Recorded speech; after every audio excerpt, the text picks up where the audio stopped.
touch base with you at some point. We're in this series that we started several weeks ago, and it's a series about margin and just encouraging you to find the margin that God has planned for you, right? We've defined margin, very simply put, is the space between your current load and your limits, your breaking point. It's what you're currently doing in terms of activities, in terms of like the emotional like weight that you're carrying from other people. Maybe it's financial, what you're currently spending. Maybe it's moral as well, and it's the space between those areas and the breaking point when it's like really bad, and when you go into deep depression and you've broken something within you. And over the course of the last couple of weeks, we've seen a couple of things. The first one is that the effects of the hurried lifestyle and some ways to slow down. That's how we started. Here's some ways to kind of slow down. And then we move towards the benefits of living with margin and some ways to put space in your life. And then making time for what matters most, loving the people around you. Because that's part of the reason we have margin. That's part of the reason that we're seeking towards it and we're moving towards the space of margin in our lives. And then we saw Jesus' formula for lightening your load. And then last week was the purpose of margin. Man, if we don't get the purpose of margin, we've missed it all entirely altogether. Because then what will happen is we'll dump a whole bunch of stuff only to replace it later with more stuff, right? And so the purpose for margin is not so you can have a life of selfishness or isolation, but rather to have a life of significance and community with other believers. That the reason that you have margin, the purpose of which you have margin, is so that you can have enough space to engage in the life of the church, but also enough space so that you can live out your purpose as well. And we talked about that last week. And Dallas Willard was once asked, what is the biggest enemy towards spiritual growth? And he said, it's the hurried life. And he said, you must ruthlessly eliminate hurry from your life. And what he was getting at is that the pace of life in which we live in gets in the way of us having spiritual growth and gets in the way of our walk with Jesus. And the bottom line is like we've got to slow down our hurried pace of life. We've got to slow it down so that we can reconnect with what really matters. And so this morning I want to share with you a couple of truths about pushing the limit, right? Getting really close to that limit where it's the breaking point. A couple of truths there, and then we'll unpack some choices we've got to make. And so here's the first truth, and that is the world says more is better. But what if more is bad for you? Ever eaten at a restaurant and then like not even an hour later, the Revenge in Montezuma? Ever been there? Right? Or you ate something that didn't really settle well. You thought, I'm going to eat more. A couple of years ago, man, boy, I went to Chili's. And it's Seguin, and I was thinking, the big city, right? Seguin. Went to Chili's, and man, I was really eating some salsa. Man, it was like there was no other. Man, I was just eating the first bowl, or the second one. Man, give me the third one. Man, I was really eating it up. Because I thought more is better. Until late that night, I had this pain in the side of my, like here by my stomach. I was like, oh man, it really hurts. And I'm the kind of guy that I have to be really bad to go to the ER because it's expensive. So I'm like, I'm going to suck it up, Susie. And then, by, 4 in the morning, I told Marisa, man, you got to take me to the hospital. Like, I don't know what I have. Something burst or something. I don't know. So, they rush me to the hospital. Marisa does rush me to the hospital and do a scan. And they're like, well, you have diverticulitis. I was like, what? What is that? So I never felt this before. It's like, well, what do you eat? And I was trying to recall that. And then I went to my doctor later that week. And so he asked, like, well, what were you eating? It's like, confessional, right? Like, the only thing I can remember earlier that night, is like a lot of salsa. It's like, well, there you have it. Some of that, seed must have gotten stuck in there in your, in your stomach, and and it was like, and that's what caused it. I was like, okay, that's an example. Is too much can be too much. More is not always better. And the thing is that our culture baits us to do more. It baits us. It says, it gives us, like, do more, spend more, right? Our culture, everything you hear through social media, through the advertisement world is spend more, right? And so you spend more, and then you get in debt. And then you're like, what do I do now? And then the very culture that says spend more, you're like, man, you're in debt? Shame on you. The same culture will bait us in moral issues, right?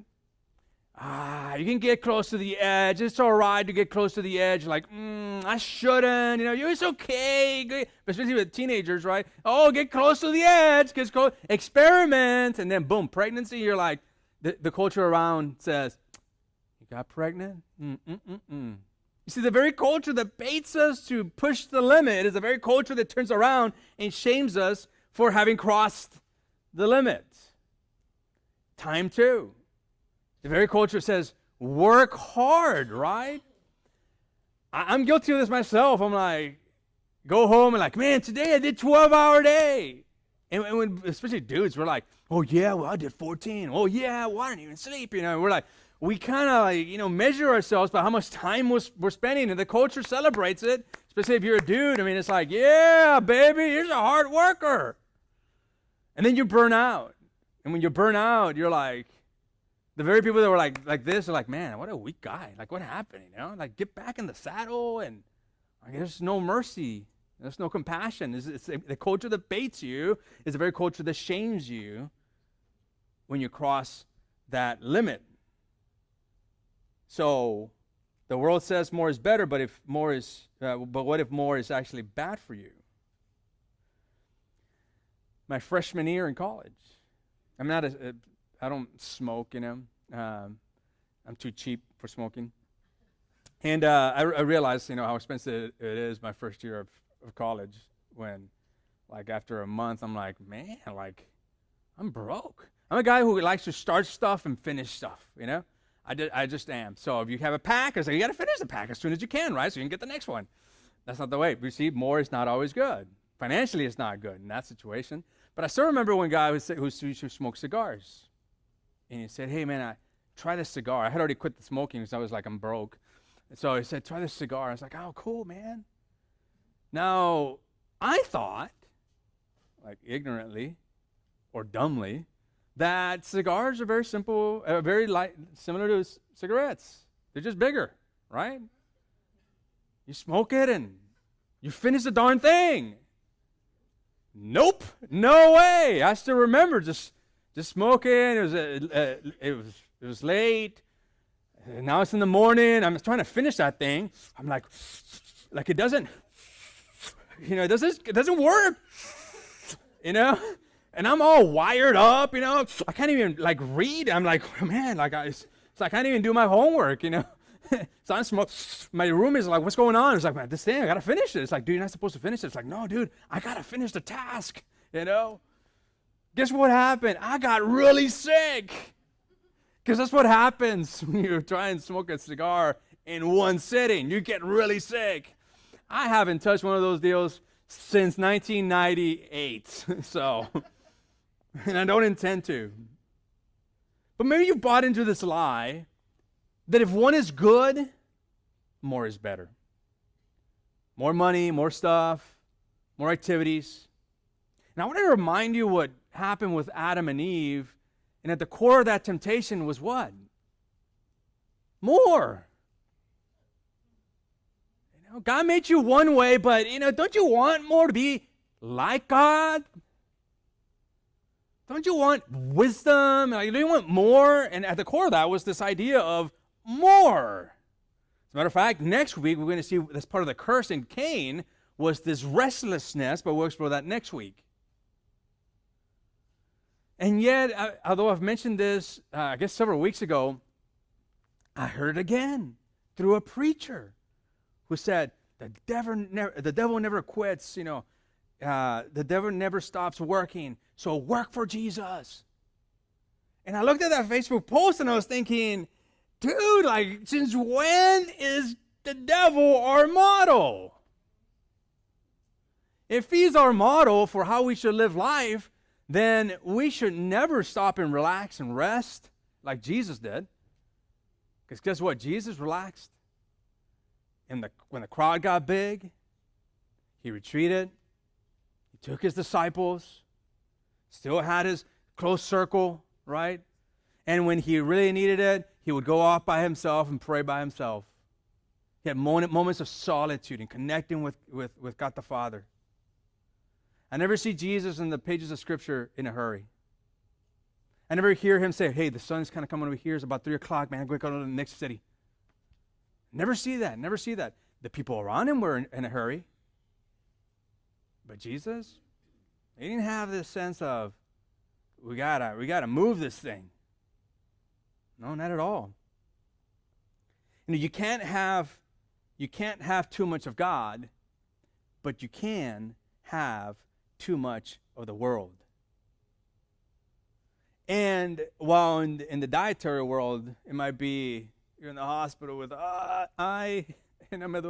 hurts, In the world of not diet, doing it too much lands you in pain too. It lands you in relational pain. It lands you on pain internal, the turmoil that's within. And some people even today walking in, you're like, man, I am in pain. And a lot of it is being brought forth by the overloaded schedule in life. I want you to go to Proverbs chapter 30, verse 8. Proverbs chapter 30, verse 8. It says, keep falsehood and lies far from you. By the way, he's referring particularly about the falsehoods and lies that we tell ourselves. He's talking about the internal falsehoods and lies, the lie within. I'll show you the context and why I'm saying that. It's not talking about keep me from the lies that people say. He's talking about keep me from the lies that I say to myself. Give me neither poverty nor riches, but give me only my daily bread. Otherwise, I may have too much and disown you and say, who is the Lord? Or I may become poor and steal and so dishonor the name of my God. So I get this idea again that more is not better. More may be bad for you. And in this case, King Solomon is saying, man, I have a good balance, because he's praying to God like, God, I have this natural tendency that when I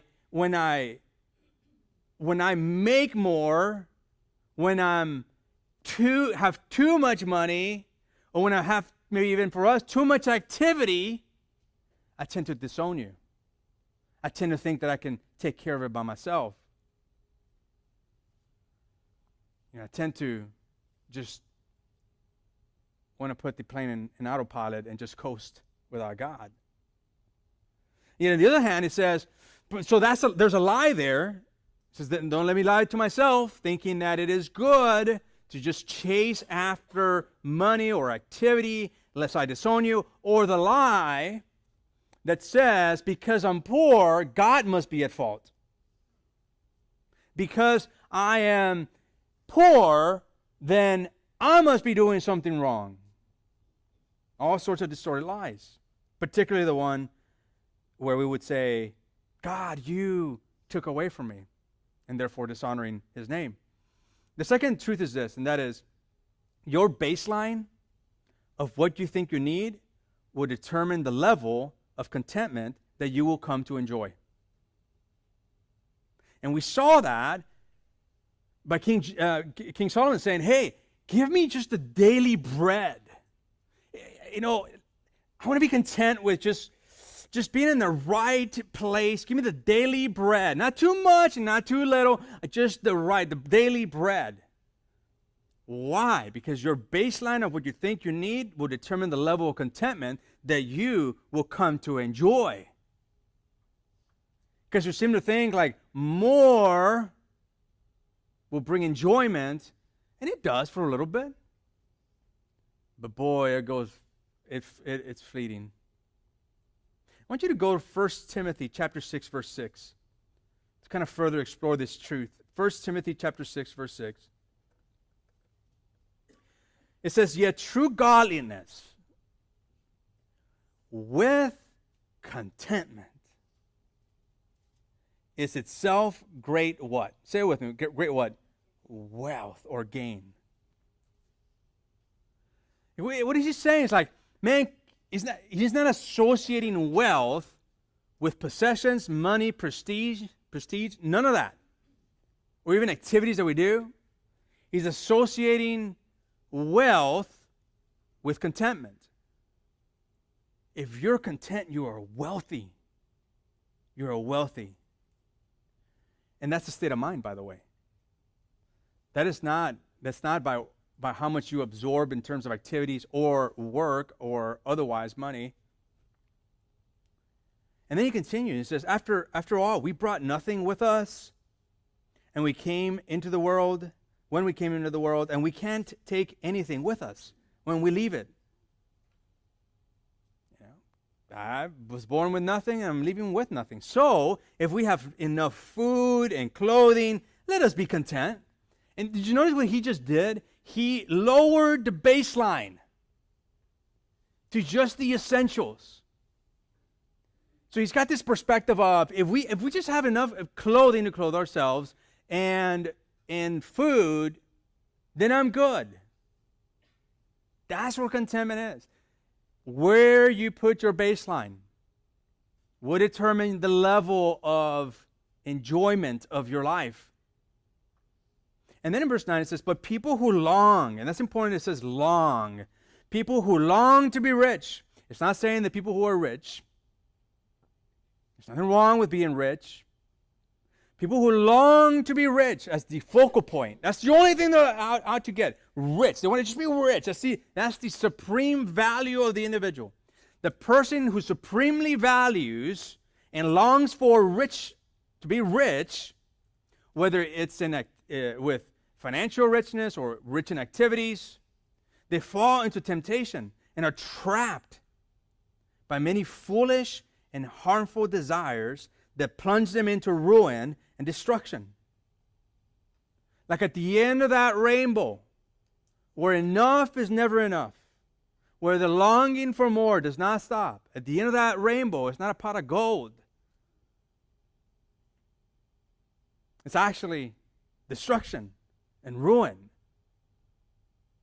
Some of the most miserable people are the wealthiest people that are just out there for the pursuit of money. Same can be said about people who don't have much too. So they fall into many temptations. Verse 10, it says, for the love of money, not money. Money doesn't have an emotion. Money is not like nefarious. Money is not like, oh, I'm going to get you. It has no personality. Money is money. It's just paper. It's not just paper, but you know what I mean. It says, for the love of money, it's the love of money, is the root of all kinds of evil. In other words, when money has a supreme value in your life, that it informs your life, that you do things because of it versus God being the supreme leader of your life, then all kinds of evil starts coming up. And some people craving money, I love the word craving there. It's like you're craving food, craving money. And I can even push it a little bit further. Craving money or activities, because some of us, we're like adrenaline junkies, And our fix is another activity. And some people craving money or activities, in this case, have wandered from the true faith and pierced themselves with many sorrows.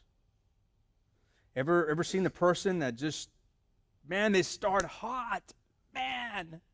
And you're like, man, that's awesome. Then a few months later or a few years later, just kind of disappear all entirely. That's what he's referring to here. It's just, it's that chasing of it's a wild goose chase without the goose. If your baseline of contentment is your basic needs, you will be able to celebrate the extra blessing. If you lower the standard, not of excellence, I'm not saying lowering standard of excellence, but what I'm saying is like the standard of need, then when you get that phone call from that person, it means all the more. When your kids seek you out, it means all the more. When there's financial blessing, you're able to see it for what it is, blessing.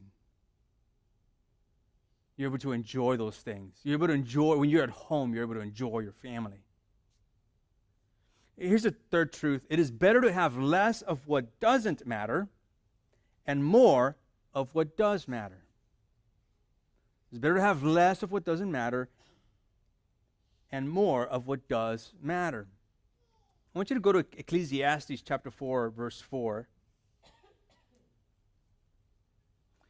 And as you go there, I want to just share with you that contextually, the hands in Jewish culture were very, very important.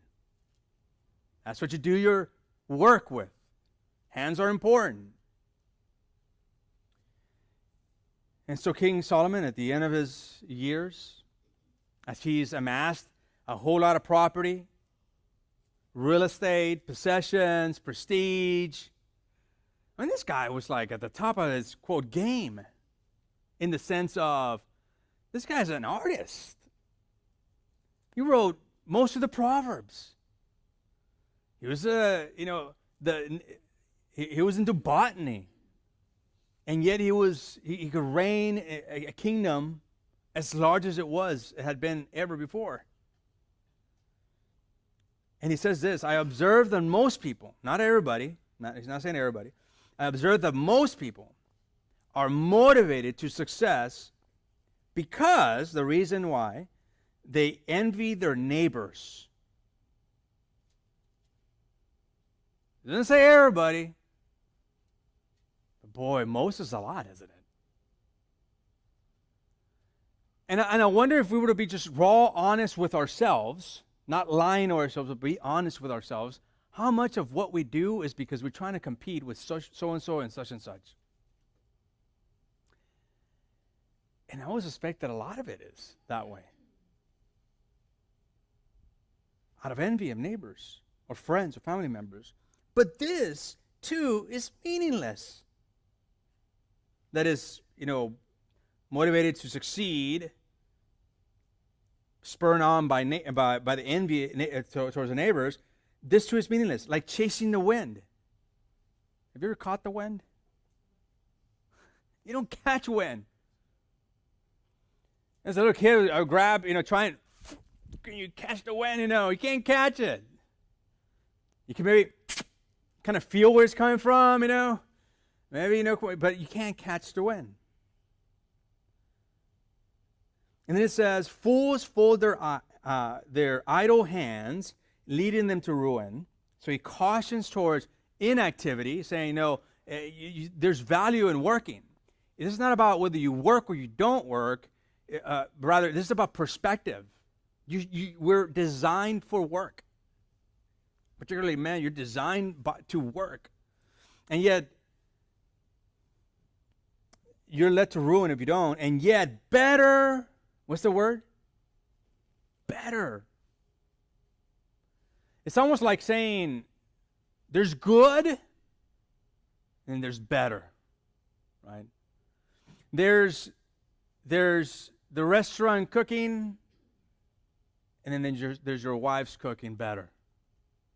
Three of you guys are solid one there. I didn't use the reverse side, I didn't say the restaurant was better. There's better. There's good, and there's better. When you go to a restaurant, you're like, who's got the better enchiladas, or the better tacos, or the better whatever, right? You might be able to say, oh, that restaurant over there, their tacos are pretty good. Oh, but better? Oh, the breakfasts are better over there. So it's not distinguishing between good and evil necessarily, but from good to better. better to have one handful with quietness than two handfuls with hard work and chasing the wind. It's addressing the hurried life. Better to have one handful of, man, well, I have just enough, than to have two handfuls and you're just chasing the wind. You have neither of them. I heard this expression, and I can't remember where I heard it.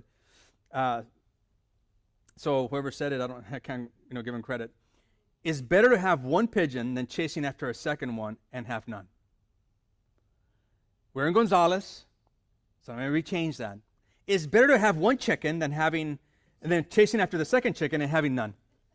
Right? It's just better. It's better to have one chicken than chasing after the other one and both of them are gone. You don't have any. It's like the scene from Rocky, the movie, part 1. He's chasing after the chicken, right? It's a long chase. Many of us are chasing after two chickens.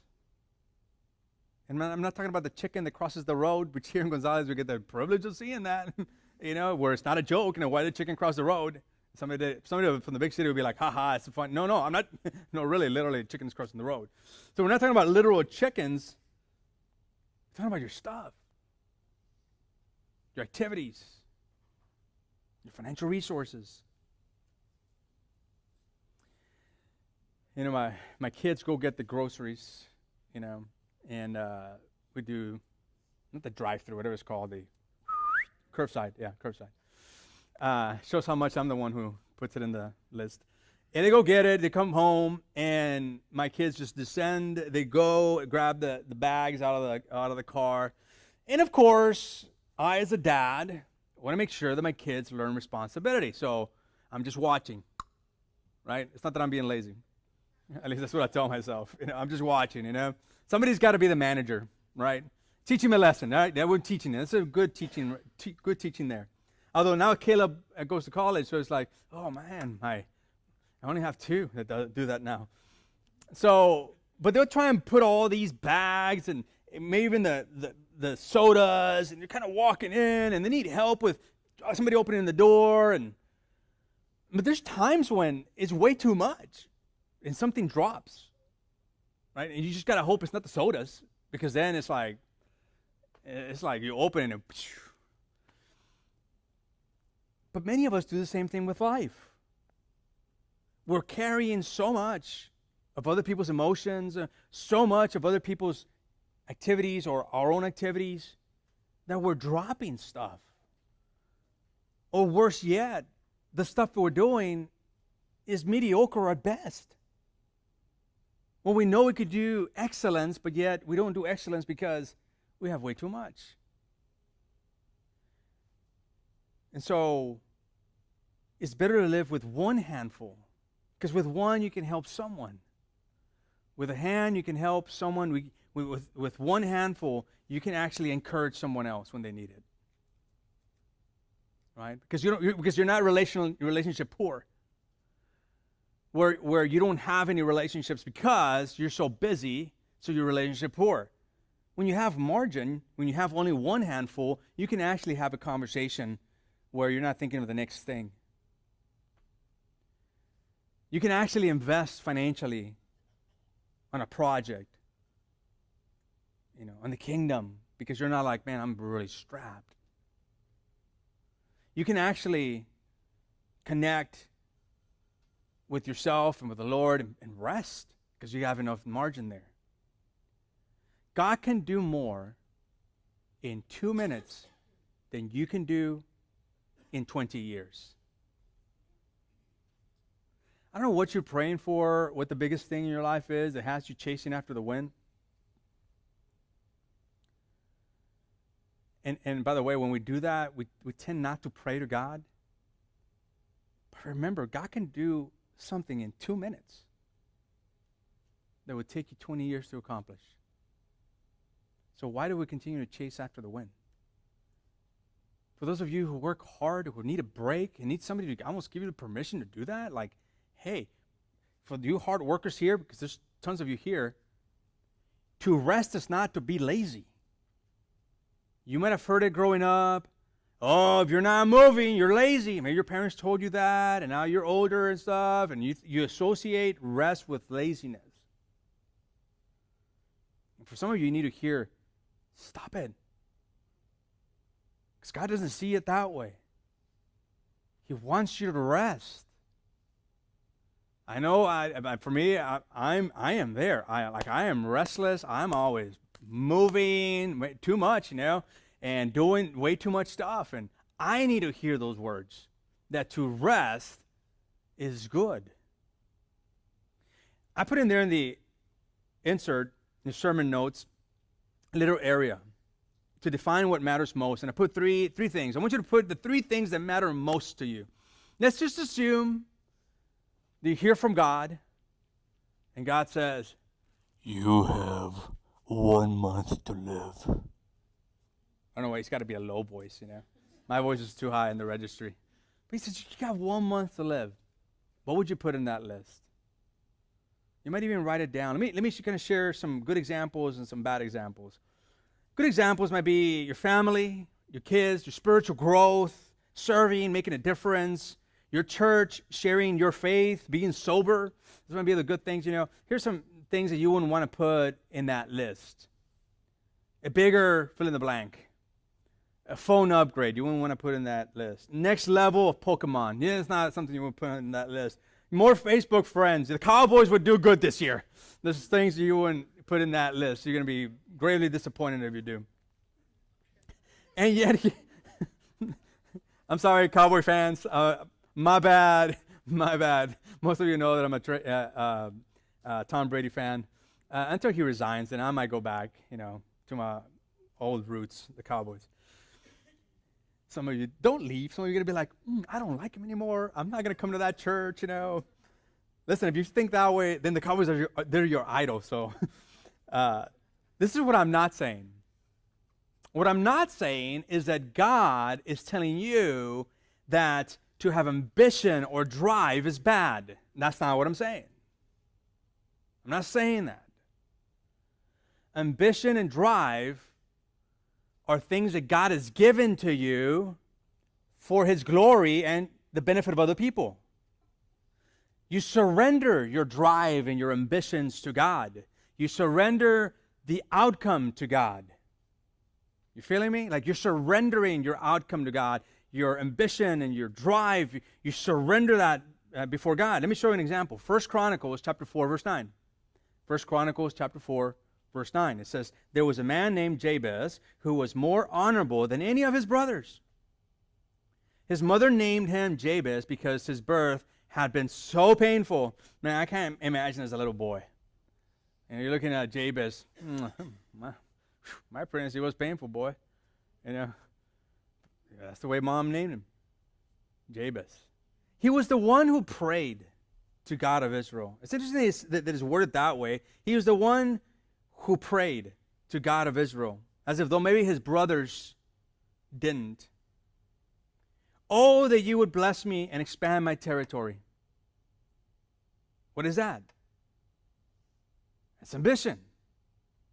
That's drive, right? But who is he praying that to? To the Lord. He's surrendering that to the Lord. Oh, that you would bless me and expand my territory. Please be with me in all that I do. Be involved in the process, right? I'm not saying don't expand what you have. I'm saying involve him in the process. Please be with me in all that I do and keep me from all trouble and pain. And God granted him his request. You see, but he had his right priority. That it would be God, the one that would give him the blessing. That he would ask God if it be his will. God does not guarantee, owe it to us to name it and claim it. I just want to put it out there. Living life like, oh, I'm going to be rich, and I just need to name it and claim it. God doesn't owe it to us. Should we strive and have ambition? Sure. Just be careful you don't have 2 hands full. like Jabez, he surrendered those desires to God. So how do we eliminate hurry? How do we do the ruthless elimination of hurry? You got to make two choices, and not just choices, but better choices. Because remember, it says better. I choose what is better. Implication, there's some choices that are good that we should avoid. And here's the first choice we've got to make. And that is let go of what doesn't matter. Let go of what doesn't matter. Just let it go. Oh my gosh, that song just came to my mind. Let it go. Oh no. Zoe, my 8-year-old. I can't preach. That song is in my head. But let it go of what doesn't matter. I want you to do this. I want you to extend both your hands, just, like humor me here in this moment. I want you to extend both hands, and I want you with determination to, when I say to open your hand and say let go, to open your right hand, let go. Here, help me out. Just let go, open your right hand. There we go. All right, let's do it again. Let go, open the right hand. All right, I want you to look to your neighbor. If you don't have a neighbor, pretend it's the Holy Spirit. I want you to look to your neighbor and say, I'm going to let go of one thing. There you go. Man, do it like I can hear. I'm going to let go of one thing. There you go. You're accountable. It's being recorded. I want to take you to Hebrews chapter 12, verse 1. Hebrews chapter 12, verse 1. We're going to see this idea of letting go. It says, let us strip off every weight that slows us down. In that culture, preparing for their Olympics, right? What would be the equivalent of the birth of the Olympics, actually, during those times. Runners, there was running the race, and runners would literally take off whatever they needed to take off in order to run faster. Now, when I say whatever they needed to take off, I mean like whatever. All right, for those of you who are still not getting it, they were running in the buff. I mean, they were like running naked. Now, that's not an application point. I'm not saying this is your application. Please don't do that. I'm not saying that. Don't blame me if you get arrested. But the point being is that they were stripping off stuff that was hindering them from doing the things that God was calling them to do. That's the point of it. And some of those things may be good. Because then he expands the list, and he says, especially the sin that so easily trips us up. So he makes two categories. He says, I want you to let go of the things, the stuff that just hinder your walk with Jesus. And also, I want you to get rid of the sin as well. You see the difference? There's stuff that is really obvious. We're like, man, that's sin. Yes, let that go. You know what it is. Let it go. But the other stuff is good stuff. The God is saying, I want you to let go of that because I have something better for you. And it's one-hand living. So let's strip off every weight that slows us down, especially the sin that so easily trips us up. And let us run with endurance the race God has set before us, or with perseverance. We do this by keeping our eyes on Jesus, the champion who initiates and perfects our faith. Who initiated our faith? Jesus did. Listen, folks, this is a side note, but if God's not working in the person's life to bring forth faith, you can't convince him or her. Because God is the one that initiates it. He is the one who initiates and perfects our faith. Now, I'm saying that, but I don't want to dissuade you from sharing the gospel. You should. It's a calling from God. Go, share. Let the results be God's, right? But you're not your job is not to convince anybody. Your job is just to share with everybody. Because he is the champion who initiates and perfects our faith. So that moves us to three life-changing ideas. And those ideas are this: cut back, throw out, and turn off. Cut back, throw out, and turn off. Let me unpack that for us here. Cut back. Cut back in spending, maybe. so you can have financial margin. Cut back on your schedule. Not just for cutting back sake, but so you can invest more in your walk with the Lord. Maybe cut back on toxic relationships that draw your emotions. Throw out. What do you throw out? Clutter.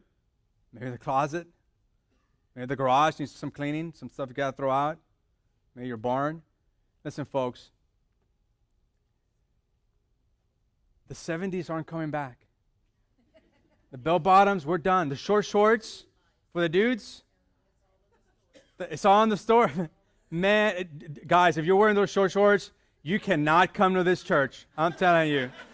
I have to draw the line somewhere. I got to draw it. I'm sorry. But if you're wearing the little short shorts, you're a dude. Like, I'm sorry, No, you're not kicked out. I don't know. Hopefully they're not coming back. Those little short shorts better not come back. The basketball shorts, man, they were short, Throw out some stuff. Throw out the junk. Turn off. Turn off what? Your phone. Put it on silence when you get home. After 9 o'clock, you're not going to be able to get through me. Only a few people will be able to get through my line, Facebook, Instagram, TikTok, TV, computer. Here's the big one. Streaming devices. I went there. But maybe we need to scale back and do more of that in our lives so we can actually pick up our Bible and read the amazing historical accounts that are there. Here's the second part we see in that passage, and that is fight for what does matter. Fight for what does matter. And we see there in that passage just Paul landing this idea of let us run with endurance, keeping your eyes on Jesus, persevere. Now, whatever you put as your three things that you value most, that matter most to you, you will have to guard those things with everything that you have to go against the grain of our culture that baits you to do the opposite. It will take everything you have and the empowerment of the Holy Spirit to be able to do that. You take the Holy Spirit out, it's just doing it through your flesh.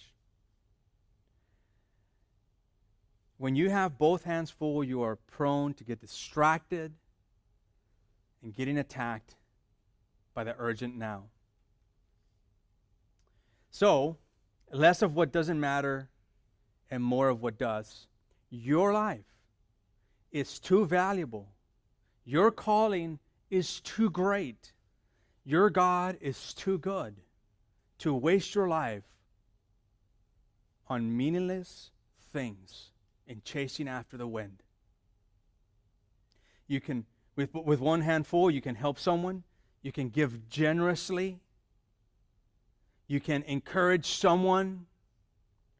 And you can rest your mind, your soul, and your body.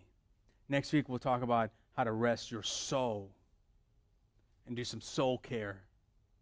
Because many of us have just this restlessness within us. Where does that come from? How do we overcome that? That's going to be next Sunday. Better to have one handful with quietness than two handfuls with hard work and chasing the wind. Be intentional. Be strategic. If you're going to chase after something, don't chase after the wind. Be intentional. Be purposeful. And the peace of God is going to help you in that. The empowerment of the Holy Spirit will help you get there. Let's pray. Lord Jesus,